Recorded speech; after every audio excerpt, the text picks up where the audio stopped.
जय हिंद मेरे प्यारे बच्चों। मैं अनिरुद्ध सर अनी टेक वेब पाठशाला में आपका स्वागत करता हूं। सबसे पहले जान लो, तुम लोगों के लिए एक बहुत अच्छा गुड न्यूज आया है। वो गुड न्यूज है कि आरआरबी एक अच्छा खासा वैकेंसी लेके आया है। तो हम उन बच्चों के लिए स्पेशल आए हैं जो कि अभी तक 2 साल 3 साल से बेरोजगार हैं पास आउट होने के बाद भी, क्योंकि तुम लोग के बेरोजगारी का कारण चाहे जो भी हो, लेकिन ये अच्छा मौका है जिससे आप अपने आप को एक रोजगार में ला सकते हो। और इससे बढ़िया ऑप्शन फिर जल्दी नहीं मिलेगा। ऐसा कहना अच्छा नहीं है कि नहीं मिलेगा, लेकिन जल्दी नहीं मिलेगा। शायद मिले, लेकिन जल्दी नहीं मिलेगा। ये एक अच्छा अपॉर्चुनिटी है भाई आप लोगों के लिए। जैसा कि हर बच्चा लोग जान रहा होगा कि आरआरबी का नोटिफिकेशन आ गया है। 30 जुलाई से आप लोगों का फॉर्म भरना स्टार्ट होगा और 29 अगस्त तक फॉर्म के सबमिशन का लास्ट डेट दिया गया है। जनरली टोटल आप देखिएगा कि डिफरेंट डिफरेंट 21 बोर्ड है। 21 बोर्ड है। उन 21 बोर्ड में अलग अलग नंबर ऑफ सीट्स रहेंगे, अलग अलग ब्रांच का अलग अलग सीट रहेगा। लेकिन कितना टोटल सीट दिया हुआ है देखो। आरआरबी जेई का सीट दिया हुआ है 7,934। 7,934 एक छोटा संख्या नहीं है। जॉब के लिहाज से, नंबर ऑफ वैकेंसी के लिहाज से इसको कहते हैं बड़ा धमाका। अब लेके आया है आरआरबी एक अच्छा तरह का रिक्रूटमेंट, समझे। देखो, आरआरबी जेई का जो लेवल है वो लेवल 6 का जॉब है, जिसमें आपको 4200 पे ग्रेड है और 35,400 आपका इनिशियल पेमेंट मिलेगा। इनिशियल पेमेंट कितना मिलेगा बाबू? तो 35,400 मिलेगा। तो बच्चों जो 2-3 साल से पास आउट कर चुके हो, वो अभी तक बेरोजगार हो, उसको जल्दी इस मौका का फायदा उठाना चाहिए। अभी जैसे ही हम ग्रुप में भेजे हैं बच्चों को कि बाबू आरआरबी जेई का वैकेंसी आ, बहुत बेवकूफ कर रहा है सर, आप बैच कब चलाइएगा। अरे बेवकूफ, हम टेक्निकल पढ़ाते हैं और टेक्निकल के बैच में तुम लोग को इनरोल्ड होने का भी कोई जरूरत नहीं है। जो पुराना 2-3 साल के पास आउट बच्चा हो ना, वो एक गलती नहीं करो। हम कितना बच्चा को मना कर दिए हैं कि नहीं अभी तुम जेई में एडमिशन नहीं लेगा। 2 साल 3 साल पुराना बच्चा है, तुम जेई में कहा एडमिशन ले रहा है? अभी टेक्निकल हम पढ़ा रहे हैं तो तुम लोग को अपना प्रेजेंस ऑफ माइंड लगाना होगा, समझा। क्या बचपना करता है, वैकेंसी आया नहीं कि टेक्निकल पढ़ना स्टार्ट। देखो समझो बात को, ये जो वैकेंसी आया ना 7,934 सीट का, इसमें अलग अलग ब्रांच का कितना सीट आएगा, इलेक्ट्रिकल का कितना आएगा, मैकेनिकल का कितना आएगा, सिविल का कितना आएगा, इलेक्ट्रॉनिक्स का कितना आएगा, कंप्यूटर साइंस का कितना आएगा, ये सब चीज पता चलेगा तुमको जब कंप्लीट डिटेल आएगा तब। किस जोन में कितना सीट आएगा, ठीक है। एग्जाम का सिलेबस क्या होगा, पैटर्न क्या होगा। अगर हम लोग को अभी जब तक सिलेबस और पैटर्न नहीं दिया गया है, हम लोग मान के चलेंगे कि हो सकता है पिछले ही 12 वाला सिलेबस है, ये मान के चल रहे हैं, क्योंकि उसमें कोई हर्ज नहीं है। 2 फेज में तो एग्जाम ऐसे भी लेगा। आप लोगों को पुराने स्टूडेंट किसी को भी अभी हमारे जेई के बैच में इनरोल्ड होने की कोई जरूरत नहीं है टेक्निकल पेपर का, ठीक है। टेक्निकल पेपर में इनरोल्ड होने का कोई जरूरत नहीं है। जो बच्चा हमसे ऑलरेडी ठीक से पढ़े हुए हो और जॉब में नहीं हो, उसको घबराने का जरूरत नहीं है। उसके लिए बहुत बढ़िया मौका है, ठीक है। ये सब गलत तरीका है तुम लोगों का पढ़ने का कि वैकेंसी आया नहीं सर, एडमिशन कब लीजिएगा कब लीजिएगा। अरे बाबू तुम पहले ये तो समझो किस तरह का एग्जाम है, कैसे एग्जाम है। हाँ देखो, ये जो 7,934 सीट है उसमें आप देखिएगा जो जेई में आपको 2 फेज में एग्जाम लेता है। जनरली पहले लेता था 2 फेज में, CBT 1 and CBT 1 fully non tech होता है। और जो बच्चा कंपटीशन का तैयारी कर रहे हो 2-3 साल से, सुन लो बात, जो बच्चा 2-3 साल से नॉन टेक्निकल का तैयारी कर रहे हो, कंपटीशन का तैयारी कर रहे हो ना, उसको सेल्फ स्टडी करना है। लेकिन मेरे पास आ जाओ, जो पुराना बच्चा हो मेरा, वो वापस आओ, समझे। सेल्फ स्टडी करो, लेकिन मेरे पास आकर के सामने में हम देखेंगे क्या कमी है। इससे अच्छा मौका नहीं है, फिर पछताओगे।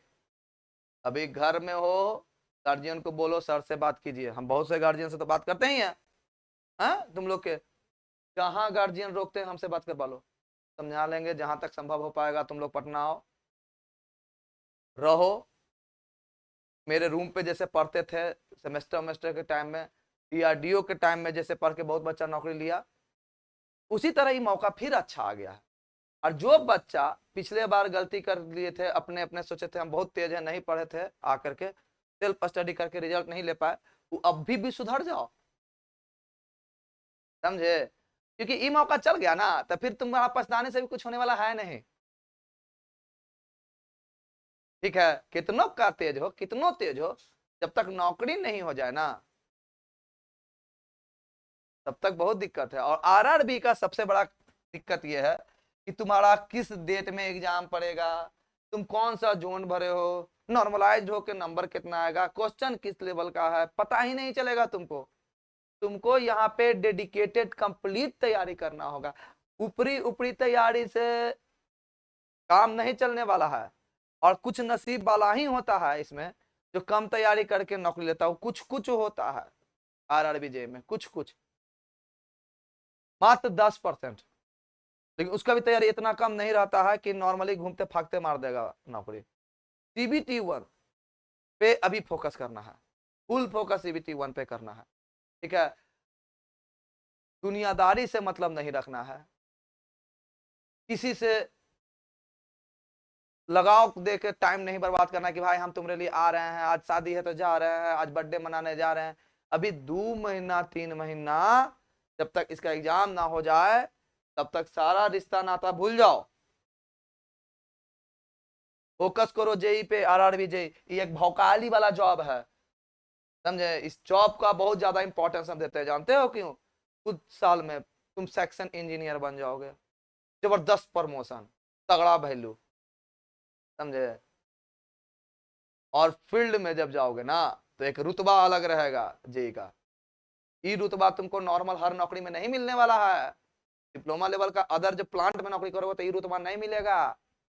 या तुम NTPC के प्लांट में करो, चाहे DRDO में भी करो, हालांकि सब नौकरी अच्छा है, खराब नहीं है कोई भी, लेकिन प्लांट में नौकरी करोगे या सेक्टर में नौकरी करोगे तो तुम अपने लोगों के ही बीच रह जाओगे, तो पब्लिक डीलिंग का मौका नहीं मिलता है। अब पब्लिक डीलिंग में जो लगता है ना भौकाली पोस्ट का, वो तुमको दूसरा किसी में नहीं लगेगा, समझे? तो RRB JEE का जो मौका है ना, तो छोड़ो मत। छोड़ दे रहे हो ना, तो तुमसे बड़ा बेवकूफ कोई नहीं है। हम तुम लोग के जूनियर तक को जो अभी अभी 6 सेमेस्टर पास किया है ना, उन लोग को हम जुलाई से ही बोल रहे थे, जुलाई सॉरी जनवरी से ही बोल रहे थे कि बाबू जुलाई अगस्त में वैकेंसी आ जाएगा, तुम लोग अभी से तैयारी करो, GK पढ़ो, मैथ पढ़ो, रीजनिंग पढ़ो। तो कुछ बच्चा समझदार था, मेरा बात मान के पढ़ रहा है, बहुत लोग काबिल था तो नहीं पढ़ा। तो हाँ, फ्रेशर लोगों के लिए टेक्निकल बैच मेरा चालू है, तो अभी जस्ट पास आउट किए हो वो पढ़ दो, क्योंकि ये नहीं है कि खाली रेलवे के भरोसे रह जाओगे। तो अभी जस्ट फ्रेशर हो ना, जस्ट फ्रेशर हो, वो आकर के इनरोल हो सकते हो, उसको हम इनरोल कर रहे हैं। तो अभी जस्ट 6 सेमेस्टर का एग्जाम दिए हो, ठीक है? क्योंकि तुम अगर CBT1 अच्छा किए हुए हो और रिजल्ट दे भी दे रहे हो, तो CBT2 तुम्हारे लिए आसान नहीं होगा, और बहुत कम टाइम में तुम कवर नहीं कर पाओगे। इसलिए क्योंकि 6 सेमेस्टर पास आउट बच्चा का सिलेबस थोड़ा जो था ना, वो JEE के सिलेबस से बहुत सा चीज मैच नहीं करता है। जो नया बच्चा है उसके 3rd एंड 4th सेमेस्टर से, 4th में भी बहुत सा चीज ना है हो जो JEE में ही देगा, बहुत सा चीज मिलता है। 5th सेमेस्टर से सिर्फ माइक्रोवेव जो तुम्हारा पेपर था, माइक्रोवेव एंड रडार, वो JEE के कंटेंट कहाँ पूरा दिए थे, उस काम देगा। लेकिन बहुत सा ऐसा पेपर है जैसे material and component, signal and system, control system, radio communication, measurement too, बहुत सा ऐसा टॉपिक है ना जो तुम लोग सेमेस्टर में नहीं पढ़े हो। तो तुम लोग 2 घंटा दे सकते हो टेक्निकल पेपर में, तुम लोग 2 से 3 घंटा टेक्निकल पेपर में इनरोल्ड हो सकते हो मेरे पास। जो बच्चा अभी जस्ट पास आउट हुआ है वो JEE के टेक्निकल पेपर में इनरोल्ड हो सकता है, और हो ही जाए तो बेहतर, उसके भविष्य के लिए बढ़िया रहेगा। अगर CBT1 में निकालता है तब भी उसको फायदा हो जाएगा, और अगर सीबीटी 1 में कहीं पिछड़ता है तब भी आने वाला एग्जाम में उसको फायदा होगा, उसको तुरंत ज्वाइन करना चाहिए मेरा जी, ठीक है। लेकिन तुम जो सीनियर हो चुके हो, जो सीनियर बच्चा है, वो लोग कॉल करता है कि सर जेई का बैच स्टार्ट करें, तो मारने का मन करता है। तुम लोग अब काहे ला टेक्निकल में आ रहा है अभी पढ़ने? अभी तुम लोग इतना दिन टेक्निकल पढ़ चुके हो, मजबूत किए हुए हो, तो जुट्टो का 3 घंटा टाइम काहे काट रहे हो? खुद का सोच नहीं डेवलप किया है आज तक। ये तो बेहुदा तुम लोग डिप्लोमा खराब कर लिया रे बच्चा। बहुत सा बच्चा इधर उधर भटक के जे डिप्लोमा में सेमेस्टर खराब कर लेता है। मजा आता है बच्चा की तरह पढ़ने में। बाबू प्यार से बोल रहे हैं, समझो बात को, ये अच्छा मौका है, इस मौका का फायदा उठाओ, यही पर फुल्ली फोकस करो, समझ गए? इतना तो जरूर है कि तुम लोगों में इतना कम एबिलिटी नहीं है कि तुम लोग नॉन टेक्निकल वाला तैयारी नहीं कर पाओगे। समय अभी पर्याप्त है, अभी से लगो, 2-3 दिन में लग जाओ।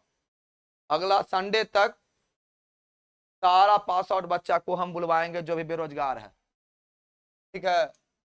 कारण क्यों क्या है भाई, देख लो एक बात, समझो बात को, गौर से समझो मेरा बात। जो भी बच्चा पास आउट हुआ है, हालांकि हमारा जस्ट जूनियर बैच जो था 2011-14, हम तो उसी से भी पढ़ा रहे हैं भाई, उसी बैच से तो हम पढ़ा ही रहे हैं। मेरा पहला बैच तो 2011-14 ही था, है ना। फिर 2012-15, 2013-16, सॉरी 13-16, ये सब बैच हम पढ़ा चुके हैं डिप्लोमा के सेमेस्टर में, 14-17। तो यहां तक का बैच का बच्चा हमको नहीं लगता है कि अब भी तैयारी कर रहा होगा। जो हमसे पढ़ा उसमें अधिकतर लोग तो इस सब बैच का नौकरी ले लिया, क्योंकि उस समय भाव कमजोर को लड़का नौकरी ले लेता था, है ना। 17 के बाद वाला जो बैच आया है ना, 15 के बाद वाला, 2015-18 के बैच वाला से बेरोजगार हो तुम लोग में, हमसे पढ़ के भी बेरोजगार रहे हो, वो रहे हो जो जहां तहां सेमेस्टर पढ़ के आए थे लास्ट में, या तो जेई में कुछ दिन पढ़े और घूमने चले गए। उन लोग को अभी भी मौका है, अपना जिंदगी सुधारो, कोई नहीं काम देने वाला है। जहां तुम सेमेस्टर में उन्होंने बौखे थे ना, उन्हें फोन कर करके तुमको बुलाएंगे कोई भी आदमी। हम बार बार बोलते हैं, अभी भी आओ और पढ़ो, और नौकरी लो, नौकरी का अलग वैल्यू है। तुम जान रहे हो, जो 18 में पास आउट किए हो ना, वो तुम जान रहे हो कि क्या जिल्लत वाला जिंदगी है तुम लोग, कुत्ता वाला जिंदगी होगा अभी तुम लोग, कोई वैल्यू नहीं दे रहा होगा। जिंदगी को ठीक करो, समझे? वापस आ जाओ बाबू मेरे, रिवीजन करो। 16-19 तक का बैच में बहुत, इस सब बैच में बच्चा लोग नौकरी लिया है, थोड़ा थोड़ा कम बच्चा, कुछ कुछ बेरोजगार भी है। 19 के बाद वाला जो बैच आया है, 2017-20 का जो भी बैच आया है, इस सबसे खराब बैच निकला। लॉकडाउन का हो गया, वो लोग ऐस करने लग गया, बीटेक का भूत चढ़ा लिया, तो ही लोग लगी ज्यादा है, तू ही लोग लगी खास करे रे बाबू। 17 से 20 वाला बैच के बाद का बच्चा, तो वही लोग ज्यादा बेरोजगार है। सीनियर मान लो तो लगभग लगभग सेटल है, दो चार कुछ कुछ बच्चा बेरोजगार बचल होगा, जो अब कहीं कहीं अब छोड़ियो दिया होगा पढ़ाई, कुछ कुछ लोग जो छोड़िए दिया है। तुम लोग, हम बहुत से टच में, ऐसा नहीं कि हम टच छोड़ दिए हैं, अपना बच्चा से हमेशा कांटेक्ट में रहते हैं। अब फिर आएंगे जो हमसे पास हुए हो ना 17-20 में, सबको कॉलिंग जाएगा, समझा। 17 से 20 बच्चा, 18-21 सेशन,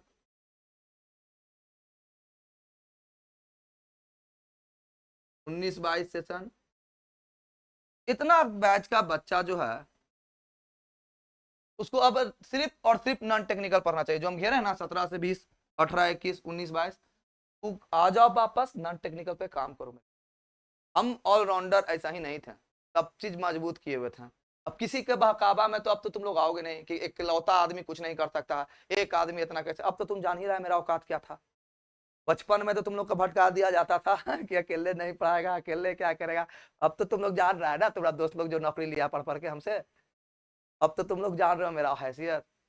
आओ चुपचाप बैठ के पढ़ो, ठीक है। बच्चा को ठगना आसान होता है, बूढ़ा को नहीं, तुम लोग को ठग नहीं पाएगा कोई अब, है ना। लेकिन तुम लोग अपना बेवकूफी या लाज शर्म बेच दो। लाज शर्म से कुछ नहीं होने वाला है, कि लाज बढ़ता है आने में, जूनियर के बीच में बैठना पड़ेगा, ये सब भूल जाओ। एक बार नौकरी लेके सेट हो जाओगे तो जिंदगी बढ़िया हो जाएगा। ये नहीं सोचो कि सर हम तो 17-20 बैच के हैं, अभी 22 वाला बच्चा के साथ बैठ के पढ़ना पड़ेगा, तो उसे, तुम भी बेरोजगार हो, ये भी बेरोजगार है, दोनों को नौकरी का जरूरत है। कि तुम्हारा छोटा भाई है, भाई बहन है, वही समझ के यहाँ पे बैठ के पढ़ोगे कि भाई मेरा छोटा भाई बहन है, आई तुमको बड़े भाई समझेगा, बड़े बहन समझ के पढ़ेगा तुम्हारे साथ। ऐसा नहीं है कि नौकरी का तैयारी करने में तुमको इज्जत नहीं करेगा। ये सब भी भ्रम तुम लोग निकाल दो। कुछ कुछ कॉल करते हो तो कहते हो सर अब जूनियर के बीच में आने में खराब लगता है, ये सब भ्रम निकाल दो। ऐसा कुछ नहीं होता है। एक उम्र का लिहाज रहना चाहिए, जो जूनियर है बच्चा है वो बच्चा ही रहेगा, भले बड़ा पोस्ट पे चला जाए, ठीक है। बच्चा अच्छा करता है तो खुशी होता है, तो इसका मतलब ये नहीं है कि सीनियर का डिसरिस्पेक्ट कर देगा। इस सब सोच के गलत पढ़ाई मत छोड़े रहो। कोई तुम लोग का ऐसा नहीं है कि तुम लोग से इज्जत नहीं देगा, बात नहीं करेगा, वो सब भी मत नहीं सोचना है। तुम लोगों को ये सोचना है कि नौकरी, हम ये सब वीडियो नहीं बनाते हैं, कॉलिंग आ रहा है मेरे पास, इसीलिए हम ये वीडियो बना दिए हैं तुम लोगों के लिए। और अपने अपने देखो, हम सबसे कांटेक्ट में तो रेगुलर नहीं रह पाते हैं, तो ये जो वीडियो जाएगा ना वो अपने हर कॉलेज के दोस्तों में शेयर कर दो। जो भी मेरा, हमको तो अधिकतर लड़का तो उस समय का जान ही रहे होगे, पहले जमाना का बच्चा लोग, तो उन लोगों को कहो कि ओपन है सर का द्वार, आ जाओ पढ़ो। जो हमारे पास कोचिंग में पढ़े नहीं पढ़े उससे कोई मतलब नहीं है हमको। नौकरी लेना चाहते हो कांटेक्ट करके आओ, बैठ के पढ़ो, नौकरी लो मिलजुल। हम गाइड करेंगे, हम सारे पेपर में तुम लोग को गाइड करेंगे। हम तुम लोगों को कंपटीशन के लेवल को कैसे कवर करना है वो समझाएंगे। मैक्सिमम लड़का को हम चाहेंगे कि मेरे पास से नौकरी हो जाए। जितना भी इलेक्ट्रॉनिक्स का बच्चा है हम चाहेंगे लगभग सबको हो जाए। और ऐसा प्रयास मेरा 1-2 बार सफल भी रहा है, कि उस समय बच्चा का में जुनून था, डेडिकेशन था, बस वही जुनून और डेडिकेशन हम तुम लोगों से चाहते हैं। ये जो यूट्यूब पे तुरंत देख लेते हो, गूगल पे सर्च कर देते हो, वो सब तो सेकेंडरी चीज है। कुछ ऐसा हम जानते हैं ना कि जो तुम्हारे लिए बढ़िया है उसको करो। तुम लोग को हम फिर से बुलाएंगे, बताएंगे कैसे करना है, समझो। कोई कहीं बीटेक कर रहे हो फिर भी कांटेक्ट में आओ मेरे पास। अब बीटेक भी कर रहे हो तो तुमको रोज खाना नहीं देगा। बीटेक की डिग्री के बाद तुमको नौकरी ही अल्टीमेट ऑप्शन, लास्ट ऑप्शन है। तो नहीं आ पा रहे हो, वो भी संपर्क में आओ कि कैसे तैयारी करना है हमको, उसका भी ऑप्शन बताएंगे। लेकिन वो बहुत बढ़िया एफर्ट नहीं कर पाओगे। कोशिश करो पटना में आसपास कुछ महीना रेंट टेंट जो लेना है ले लो, 3-4 बच्चा मिलकर रेंट ले लो, आसपास में आके पढ़ो। ये हवा हवाई पढ़ाई नहीं काम देगा अब, समझ रहे हो ना। हाँ, एक बार फिर से सुन लो इस रिक्रूटमेंट का कहानी, इस रिक्रूटमेंट का ये कहानी सुन लो, है ना। देखो बाबू, इस बार आ गया तो 7,934 सीट। अब 3 साल बाद आएगा कि 4 साल बाद आएगा कोई नहीं जानता है, कितना साल बाद रेलवे देगा, समझ रहे हो मेरा बात। तो जो अभी जस्ट फ्रेशर है उसको बहुत ज्यादा असर नहीं पड़ेगा, इसमें नौकरी नहीं होगा तो उसको होना भी नहीं चाहिए। मेहनत करेगा, अगर हो जाएगा तो बहुत अच्छी बात है। जो जस्ट पास आउट किए वो भी आ जाओ मेरे पास। अभी जो जस्ट पास आउट किए वो भी टेक्निकल पढ़ने, सॉरी नॉन टेक्निकल वाला कोर्स करने पटना आ सकते हो। तुम लोग को भी नौकरी का दावेदार बना देंगे, एकदम नौकरी ले सकते हो तुम लोग। तो जस्ट पास आउट किए वो भी नौकरी ले सकते हो, हम जानते हैं लेता है बच्चा। ऐसा नहीं है कि वो नहीं ले पाता है, बस दूर रह के नहीं ले पाओगे, घर बैठल हमसे नहीं ले पाओगे नौकरी। तुमको मेरे पास आना होगा, मेरे पास आना होगा, हमारे गाइडलाइन में चलना होगा। हम तुमको एकदम अंदर से मजबूती देंगे। तो पटना आओ, जहां तक हो पाएगा हम एफर्ट देंगे, लगाएंगे तुम लोगों पे। ऐसे ही नहीं, हम खुद ही इतना रिजल्ट दिले हैं, 1-2 रिजल्ट ना दिले हैं जो टेंशन लोगे। आ जाओ वापस, आराम से रहो, पढ़ो लिखो, खाओ पियो, यहीं पे बैठ के नौकरी लो और जाओ। नौकरी लो पहले, एक बार नौकरी ले लोगे लाइफ सेट हो जाएगा। तुम लोग को यहीं पर सिर्फ रहने का टेंशन है। या तो जो आसपास में मसौड़ी में हो, खुसरूपुर में हो, खुसरूपुर वाली बच्ची लोग भी जान लो, मसौड़ी वाली भी बच्चा लोग जान लो, अब बच्ची लोग जान लो। तो जहानाबाद का बच्चा बच्ची वो जान लो, ट्रेन से आ जाओ। बक्सर में जो बच्चा बच्ची रहता है वो जान लो, ट्रेन से आओ। हाजीपुर वैशाली का बच्चा ट्रेन से आओ पटना, रहो यहाँ पे दिन भर, शाम में लौटो, समझो कि नौकरी करने आ रहे हैं यहाँ पे। फ्री का कोई से तुमको पेमेंट नहीं मिलेगा, लेकिन उससे जो तुमको मिलने वाला है वो बहुत बड़ा चीज मिलने वाला है, जिंदगी का स्टेबिलिटी, वो है जॉब, वो तुमको यहाँ पे मिल जाएगा। समझे? चुपचाप आओ, इतना बड़ा घर हम इसीलिए लिए हुए थे ना, बच्चा लोग आके पढ़ता था, सेमेस्टर में आता था ना जी, सेमेस्टर में तुम लोग पढ़ने आता था ना मेरे रूम पे, सेमेस्टर का पास करने के लिए खाली आता था, जेई में, जेई में आ जा वापस, समझा? चलो ध्यान से देखो, जो बच्चा मेहनत नहीं करोगे उस मौका छूट जाएगा, फिर पछताने के अलावा कुछ नहीं है, फिर कोई कुछ नहीं कर पाएगा, ना हम कर पाएंगे, ना तुम्हारे गार्जियन कर पाएंगे, ना कोई तुम्हारा हित वाला हित नाता गुतिया कर पाएगा, ना तुम्हारा बाबू सोना कर पाएगा, कोई नहीं कर पाएगा। बाबू सोना भी खोना हो जाता है तब जब बच्चा कामयाब नहीं बनता। इसलिए कामयाब बनने का कोशिश करो, कम से कम रास्ता पे तो चलो, आगे देखा जाएगा क्या होगा। जब सही तरीके से चलना ही नहीं शुरू करोगे तो फिर क्या होगा का क्या अनुमान लगाना, कैसे कुछ बोलना। ठीक है, चलो जल्दी से जल्दी तुम लोगों से उम्मीद करते हैं कि वापस यहाँ पे से तैयारी करना स्टार्ट करोगे। अभी तो हम नॉर्मल तरीके से CBT 1 का ही सिर्फ तुम लोगों को फोकस करवाएंगे, और जैसे ही कंप्लीट एडवर्टाइजमेंट आएगा उसके अनुसार हम अपना पूरा प्लानिंग तुम लोगों से एग्जीक्यूट करवाएंगे।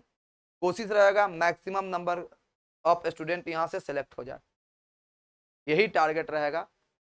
इसीलिए हम सबको बुला रहे हैं, हम बहुत ज़्यादा काम नहीं कर रहे हैं अभी, हम इस सेशन में हम ज़्यादा पेपर नहीं लेंगे अदर चीज़ का, सिर्फ इलेक्ट्रॉनिक्स पढ़ाएंगे, इलेक्ट्रॉनिक्स सेमेस्टर, इलेक्ट्रॉनिक्स जेई,